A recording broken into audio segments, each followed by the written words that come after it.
Seorang mukmin dia cerdas. Dia bisa membaca situasi. Dia tahu mana orang baik, mana orang buruk. Memberikan analisa lapangan. Tapi ketika dia dibohongin orang dan kasus itu tidak besar, tidak berimbas kepada yang lain-lain, dia tidak mempermasalahkan, dia tidak melawan, dia tidak interupsi lalu dia bantah pendapat yang lagi bicara.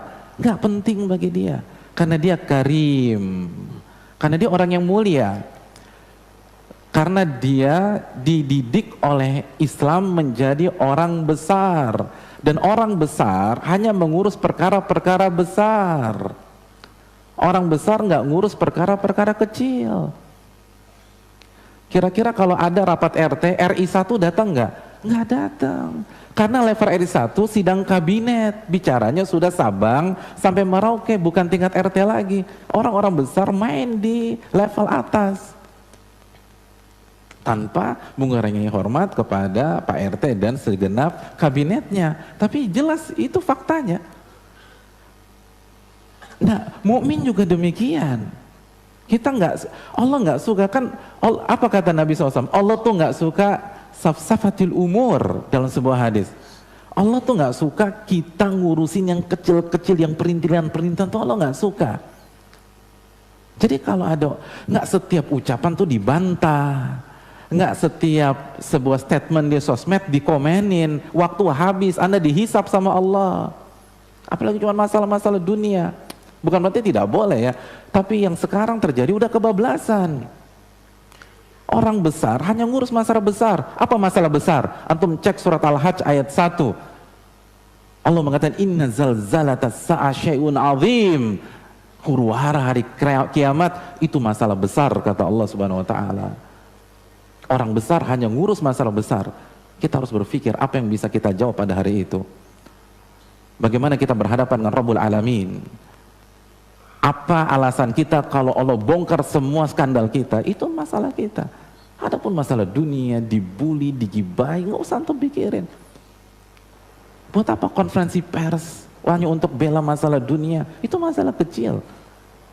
Masalah kecil itu masalah dunia. Bukan saya mengatakan, Nabi yang mengatakan laukanati dunia ta'dilu indallahi janaha ba'udah masaqa kafira syurbata ma. Kalau dunia itu senilai dengan 1 dari 2 sayap nyamuk, orang kafir tidak akan Allah berikan minum.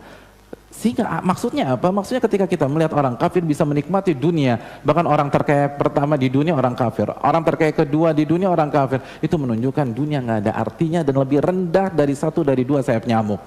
Itu masalah rendah. Jangan sampai membuat galau hati kita, jangan sampai seluruh pembicaraan kita di sosmed gara-gara dunia, jangan masalah gara-gara dunia akhirnya bantah-bantahan sama orang. Sesuatu yang nggak berharga nggak usah dihargai, diketawain orang. Nggak semua bully ditanggapi, nggak semua fitnahan ditanggapi. Makanya Nabi difitnah 13 tahun, nggak pernah ada press conference tuh. Mohon maaf saya Muhammad itu nggak benar, saya dibilang dukun, ini data medis saya normal semua, nggak ada. Nggak ada data medis, nggak ada tes DNA, nggak ada ini, nggak ada itu, enggak. 13 tahun difitnah orang gila, difitnah dukun, santai. Dunia itu kayak parfum aja, antum pakai, jangan antum telen, mati antum, keracunan. Oke. Iya, antum keracunan. Kalau antum masukkan ke dalam diri antum keracunan. Antum pakai aja. Orang mukmin itu nggak bahas masalah rendahan, nggak penting bagi dia. Tapi kalau udah bicara dosa, bicara adab kubur, bicara berhadapan dengan mungkar dan nakir, iya, dia pay attention di sana. Dia akan dengar. Dia tahu dia akan berhadapan dengan Allah. Di benaknya ada sebuah hadis riwayat Imam Tirmidzi, la tazulu qadama 'abdin yaumal qiyamah hatta yus'al an arba. Tidak akan beranjak kaki seorang hamba kecuali dia ditanya tentang 4 perkara. Wa an umrihi fima afnah. Dia akan ditanya tentang waktunya, usianya bagaimana dia habiskan. Dalam riwayat wa an syababiha fima ablah, dia akan ditanya tentang waktu mudanya. Itu waktu muda dari balik sampai 40 tahun akan Allah bongkar sehabis-habisnya.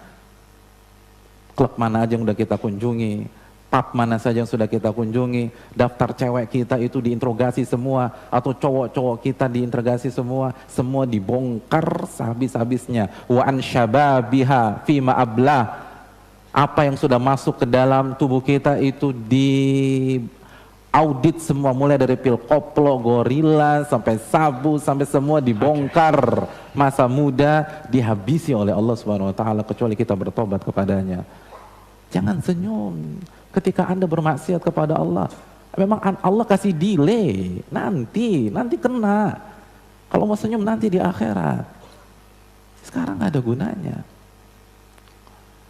Seorang mukmin dia tahu itu, makanya masalah-masalah ini gak penting.